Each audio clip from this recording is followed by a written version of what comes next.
Hello people, so a while ago, before the event, I announced on Twitter that there might be a few reversals in play because of the massive daily range that we had today. And lo and behold, you have got some nice looking reversals. Even this one here, high, low, lower, high, lower, low, low, high, higher, low, higher, high. Keep singing the song until you get the break.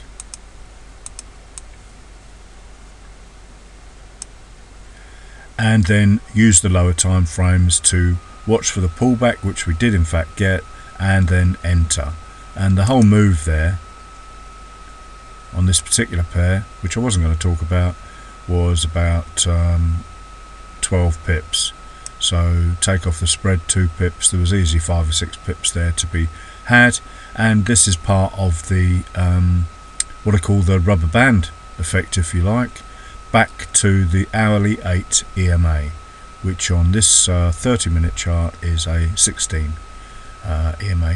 But you know, if you use the histogram, 30-minute turned green, then we had another little spike down. Nothing particularly to concern us, because I always say when we get a potential break up, you always wait for a pullback. So on M15, we hadn't even got an M15 reversal at that stage, so you wouldn't have considered entering. You know, that's one thing I don't mention very often, but you don't want to enter on the M15. You want to use the higher time frame, say the 30 or the hourly, to check the histo is in agreement, and then if it agrees with the M15, if the M15 is saying yes, you're ready to go, you go. If the M15 is not saying you're ready to go, you wait. And at this point here, the M15 high, low, lower, high, lower, low was broken and closed above by this candle here, and that then would have given you your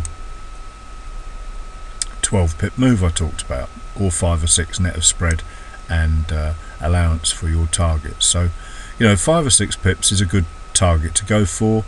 As I've said before, by the time you're entering, because of the way these trends work on the tiny time frames, you know, we can look at the trend in this case: low, high, higher, low, higher, high, higher, low, higher, high.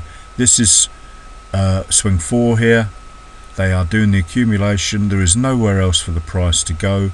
You enter your trade. Worst case scenario, your stop should be somewhere below this last swing of swing 4, or the low of swing, you know, I mean the low of swing 4. You know, it's only 10, 15 pips, whatever. And it very rarely will go more than 5 or 6 pips against you. You will just have to practice and practice in order to get the better of this.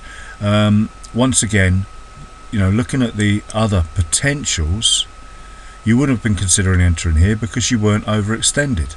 So you are kept out of false potential trades by using a simple rule, like, you know, say you could make your own rules. I'm not going to make them for you. Don't trade long against the trend unless you're below S2, or you could say unless you've tested S3. You know, CAD, pound Canadian dollar, was fantastic, pulled straight back to the hourly 8 EMA. Once again, there was a trend in place: low, high, higher, low, higher, high. Checking the 30. I took a load of trades on these reversals, but I'm not going to bore you with them because I'm sure you're getting bored of seeing me talking about winning trades. It is a 90 plus 95 hit rate once you get, and you know, you can increase that to 99% if you just trade one a day and you trade carefully. You could have waited all day for these reversals, or you could have got some massive trades to the downside by using the continuations. So 30-minute did its stuff there, and then we had a deep pullback, and then we had a continuation. Not sure where the 15-minute reversed. Yeah, the 15-minute was the same level really. So if you'd consider trading the 15-minute, which was high, low, lower, high, lower, low, there's the close and break. What do we know happens? We get a pullback. So you just use the lower time frames to follow the pullback carefully. If it reverts down, in other words low, high, high, low, high, high, this low gets closed below. You have to wait for the close up. There's the close below, engulfing bar, outside bar, reversal to the long side. Then you could drop down. So that was a good green light to go. Then what happens? We get another reversal. This is why I say wait for the reversals at all times. If it goes without you, so be it. It goes without you. There was a question by Co on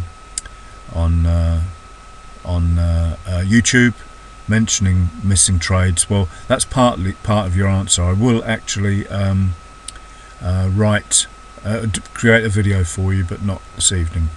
I'm still with my recovering dog. So going back to this, here's the reversal going on. It's gone on, it's reversed down, or you could even say it's reversed down here below this level here, and then it reverses up there, and then you get this is what I mean about the lack of drawdown. It's just gone. You know, the entry was here, you got a probably micro or pip or two plus the spread drawdown here, and then the move up to the big round number which you would expect it to go to.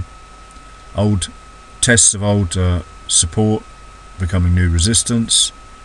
That was a 43 pip move at the end of the day. You know, and these are telegraphed to you guys. I actually put it on Twitter what was happening today. So GA, similar thing. As you can see, I've got a load of lines on mine because I guess what? Well, don't need to ask, do you? Low, high, high, low, high, high. M30 high. It's broken the high. Pulled back, then a continuation. And look, once you get the continuation on the 30, high, low, lower, high, lower, low, low, high, high, low, high, high, and close. Tiny little pullback in there. Continuation to the big number there. Well, in fact, it was a half round number. So, you know, 344 down, way above the ADR for 4 days. I should change that to 5. I've got it on a different template. These, you know, it goes on. At no point over here would you have considered trading because it wasn't overextended. You've got hiding behind all these lines. Sorry about all the lines, guys, but you know, you've got your S2 there, and you've got S3 down here, somewhere here. I've never traded pivots for about, you know, well, I've traded them eons ago, but I've never used them really in my strategy. But they can be implemented really, really well in what we do. Get a breakthrough, get a 3-bar reversal through a support level, S2 say, or S1, and it's highly likely it's going to go down. Comes back, does a little reversal, and then continues on down. And you know, this is a 5-minute chart. You use your 1-minute chart for entries still. You fine-tune everything. So end of day reversals, loads and loads of them. I don't know what went on other currency pairs. That was even overextended as well. Oh, the other thing to mention as well, even if you haven't got a massive push to a particular direction, 94,152, this was going to have to go back at some stage. It's very unlikely. It doesn't have to, don't quote me on that, but it's very unlikely they won't ping back because it's profit taking. But you know, look at a range of the same related pairs and then just choose the one you like the look of best. You know, this came straight back to the EMA. Sorry, I got distracted then, my dog's wriggling around. And you know, you can do the trend analysis as well on it.